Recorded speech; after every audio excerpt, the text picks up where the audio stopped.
Hello everyone, आज हम discuss करने वाले हैं क्रूप के बारे में। क्रूप को हम अदर नेम से लैरिंजियो ट्रैकियोब्रोंकाइटिस के नाम से जानते हैं। इसको और शॉर्ट में LTB के नाम से भी हम जानते हैं। बेसिकली क्रूप क्या होता है? क्रूप एक रिस्पायरेटरी डिसऑर्डर होता है जहां पे ऑब्स्ट्रक्शन क्रिएट हो, जो हमारा एयरवे है वहां पे ऑब्स्ट्रक्शन क्रिएट हो जाता है। अब एयरवे में कौन कौन से पोर्शन में ऑब्स्ट्रक्शन क्रिएट होगा? लैरिंग्स, ट्रैकिया और ब्रोंकाई में अगर ऑब्स्ट्रक्शन क्रिएट हो रहा है इन्फ्लेमेशन की वजह से, स्पाज्म की वजह से, तो कंडीशन क्रूप कहलाती है। यानी क्रूप एक रिस्पायरेटरी डिसऑर्डर है जिसमें क्या होता है, जो हमारी लैरिंग्स होती है, ट्रैकिया होती है, ब्रोंकाई होती है, वहां पे इन्फ्लेमेशन और स्पाज्म की वजह से जब ऑब्स्ट्रक्शन क्रिएट होता है तो वो डिजीज क्रूप कहलाती है। ठीक है, तो क्रूप क्या है? बेसिकली मोस्ट कॉमन फॉर्म होता है एक्यूट रिस्पायरेटरी डिसऑर्डर का। सबसे कॉमनेस्ट फॉर्म होता है जो एक्यूट रिस्पायरेटरी डिसऑर्डर होता है, ऑब्स्ट्रक्शन होता है, उसका सबसे कॉमनेस्ट फॉर्म ये होता है। ठीक है, इसमें क्या होता है? इन्फ्लेमेशन और स्पाज्म होता है लैरिंग्स, ट्रैकिया, ब्रोंकाई में। ऑलरेडी मैंने आपको बताया कि लैरिंग्स, ट्रैकिया, ब्रोंकाई जो होगी यहाँ पे इफेक्टेड होगी, और ये वायरल, बैक्टीरियल दोनों हो सकता है।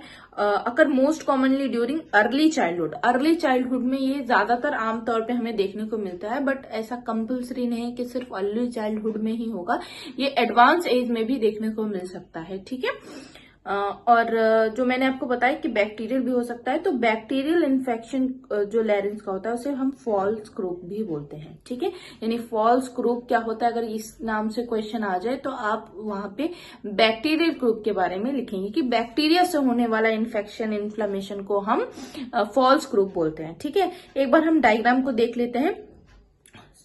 ये हमारा लैरिंग्स है, ये ट्रैकिया है, इन दोनों जगह पे इन्फ्लेमेशन होगा तो वो क्या कॉज करेगा? अपर एयरवे ऑब्स्ट्रक्शन कॉज करेगा। ठीक है, यानी क्रूप में हमने देखा कि अपर एयरवे ऑब्स्ट्रक्शन हो रहा है।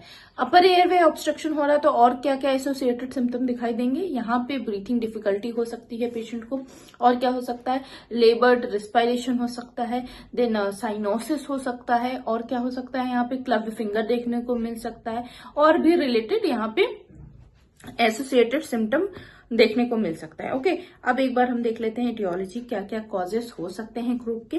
तो पैरा इन्फ्लुएंजा वायरस जो है टाइप 2 और टाइप 3 सबसे कॉमन कॉज होता है यहाँ का। अगर बच्चे को इन्फेक्शन है क्रूप का तो सबसे कॉमन कॉज वहां देखने को मिलेगा पैरा इन्फ्लुएंजा टाइप 2 एंड 3 के बारे में। फिर वायरल इन्फ्लुएंजा देखने को मिलेगा, फिर रिस्पायरेटरी सिंस्टियल वायरस देखने को मिलेगा, इसकी वजह से भी हो सकता है, और अक्यूट वायरल इन्फेक्शन अगर बच्चे को हुआ है तो इसकी वजह से भी हो सकता है। यानी ये 4-5 इन्फेक्शन हैं जिनकी वजह से बेसिकली यहाँ पे सबसे कॉमन क्या देखने को मिला है? Viral infection. अगर बच्चे को वायरल इन्फेक्शन है, ऐसी कोई हिस्ट्री है, तो वहां ये क्रूप देखने को मिल सकता है। ठीक है, देन क्लिनिकल मैनिफेस्टेशन देख लेते हैं, कौन कौन से लक्षण आने वाले हैं।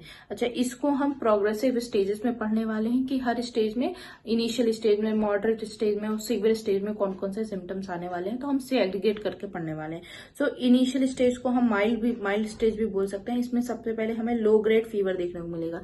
इन्फेक्शन है तो हल्का फुल्का बुखार बच्चे में देखने को मिलेगा। हॉर्सनेस वॉइस देखने को मिलेगा। हॉर्सनेस वॉइस क्यों देखने को मिलेगा? क्योंकि यहाँ पे लैरिंग्स में इन्फ्लेमेशन हो रहा है, इसलिए हॉर्सनेस वॉइस देखने को मिलेगा। सील बार्क वॉइस भी देखने को मिलेगा। ठीक है, ब्रासी कफ भी देखने को मिलेगा बच्चे में। इंस्पिरेशन स्टाइडर भी देखने को मिलेगा, आवाज आएगी बच्चा जब सांस लेगा तो।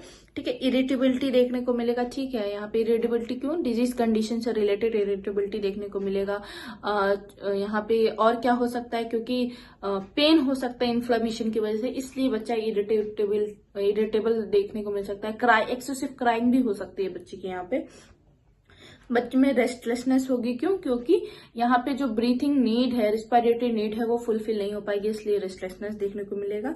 देन मॉडरेट कंडीशन में क्या होगा? पेलर देखने को मिलेगा। क्यों? क्योंकि ऑक्सीजन जो लेवल है वो कम जा रहा है बॉडी में। देन क्रैकल वीजिंग साउंड देखने को मिलेगा स्कल्टेट जब हम करेंगे। एंड लेबर्ड रिस्पायरेशन, मैंने बताया ना लेबर्ड रिस्पायरेशन क्यों?